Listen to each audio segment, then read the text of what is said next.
ទម្រង់មុខទាំង5ជាសញ្ញាល្អនាំលៀបសំណាងច្រើនដល់ម្ចាស់មនុស្សដែលមានទម្រង់មុខមានសញ្ញាទាំង5ដូចបង្ហាញនៅក្នុងវីដេអូនេះចាស់ច្រើនតែនិយាយថាជាលក្ខណៈហុងស៊ុយនាំសំណាងច្រើនដល់ម្ចាស់ថែមទាំងមានអនាគតខ្លាយជាអ្នកមានស្ដុកស្ដំទៀតផងដូច្នេះចង់ដឹងឬទេថាទម្រង់មុខទាំង5នោះមានសញ្ញាឬខ្លះសូមបន្តទស្សនាទាំងអស់គ្នាទី1ត្រចៀកក្រាស់មនុស្សដែលមានត្រចៀកក្រាស់និងឆ្អឹងត្រចៀកធំជាងធម្មតាច្រើនតែមានទ្រព្យសម្បត្តិច្រើនអ្នកដែលមានត្រចៀកបែបនេះច្រើនតែទទួលបានលាភសំណាងរកស៊ីឆាប់មានខ្លាំងជាងនេះទៅទៀតមនុស្សដែលមានត្រចៀកក្រាស់ងាយទទួលបានការទុកចិត្តពីអ្នកដទៃអាចកាន់មុខតំណែងសំខាន់និងមានឱកាសជាច្រើនសម្រាប់ការរីកចម្រើនក្នុងអាជីពមនុស្សដែលមានសញ្ញាត្រចៀកនេះពូកែគ្រប់គ្រងនិងបញ្ចុះបញ្ចូលអ្នកដទៃឲ្យធ្វើតាមចិត្តអាជីវកម្មរបស់ពួកគេអាចទទួលបានផលចំណេញច្រើនដោយជួយឲ្យពួកគេរកប្រាក់បានច្រើនទី2ថ្ពាល់ខ្ពស់និងពេញពណ៌នៅលើមុខអាចឆ្លុះបញ្ចាំងពីកម្រិតនៃអំណាចរបស់មនុស្សដែលមានថ្ពាល់ពេញគឺល្អក្នុងការកាន់អំណាចនៅកន្លែងធ្វើការពណ៌ពេញគឺជាលក្ខណៈធម្មតានៃអ្នកមានលើពីនេះក៏ជាមុខមាត់របស់មនុស្សដែលមានអាកប្បកិរិយាប្រពៃនិងវិជ្ជាជីវៈក្នុងការងារផងដែរបើនិយាយពីសំណាងវិញការងាររបស់ពួកគេច្រើនតែទទួលបានជោគជ័យយ៉ាងខ្លាំងពួកគេមានសិទ្ធិមានលុយអាចជួយមនុស្សដែលមានស្ថានភាពលំបាកជាងខ្លួន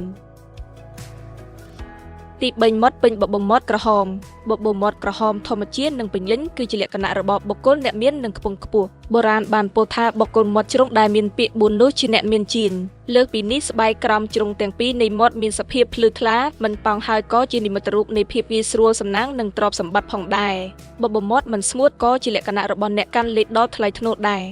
លើពីទូបានបញ្ជាក់ថាមិនសំខាន់ចំពោះទំហំបបូរមាត់នោះទេដរាបណាបបូរមាត់មិនស្ងួតពេកព្រោះភាពស្ងួតគឺជាសញ្ញានៃសំណាងហត់នឿយទី4ច្រមុះពេញច្រមុះជារបស់សញ្ញាទ្រព្យសម្បត្តិនៅលើមុខមិនថាខ្ទង់ច្រមុះស្លាបច្រមុះស្ពានច្រមុះឬចុងច្រមុះសុទ្ធតែអាចឆ្លុះបញ្ចាំងពីសំណាងរបស់មនុស្សបានក្នុងនោះស្ពានច្រមុះខ្ពស់ស្លាបច្រមុះពេញគ្មានប្រជ្រួយត្រូវបានគេចាត់ទុកជាឧត្តមសេនីយ៍ដ៏ថ្លៃថ្នូរច្រមុះពេញគឺជាសញ្ញានៃទ្រព្យសម្បត្តិផ្ទាល់ខ្លួនដ៏សម្បូរបែបមានន័យថាអ្នកដែលមានច្រមុះពេញខ្លួនមិនត្រឹមតែពូកែរកលុយទេតែក៏ពូកែរក្សាវាដែរច្រមុះដែលគ្មានប្រជ្រួយក៏បង្ហាញថាបុគ្គលនេះនឹងមិនបាត់បង់ទេពកោសល្យឬខ្សែធនឡើយទី5ចិញ្ចើមវិញនិងខ្ពស់ប្រវែងរោមចិញ្ចើមគឺជាប្រវែងនៃរោមចិញ្ចើមលើសពីភ្នែកមនុស្សមានចិញ្ចើមវិញនិងខ្ពស់មានប្រាជ្ញាឆ្លៀសវៃពួកគេក៏មានទេពកោសល្យនិងយុទ្ធសាស្ត្រផងដែរកាលពីនោះក៏ពូកែខាងទំនាក់ទំនងសង្គមប្រាស្រ័យទាក់ទងគ្នាបានច្រើនមានអភិជនច្រើនជួយទាក់ទាញសំណាងច្រើនជំវិញខ្លួនលើកពីនេះចិញ្ចើមខ្ពស់ក៏បង្ហាញពីចន្លោះធំទូលាយរវាងចិញ្ចើមផងដែរនេះបង្ហាញថាបុគ្គលនេះជាអ្នកស្នងពីដូនតាមានចិត្តទូលាយ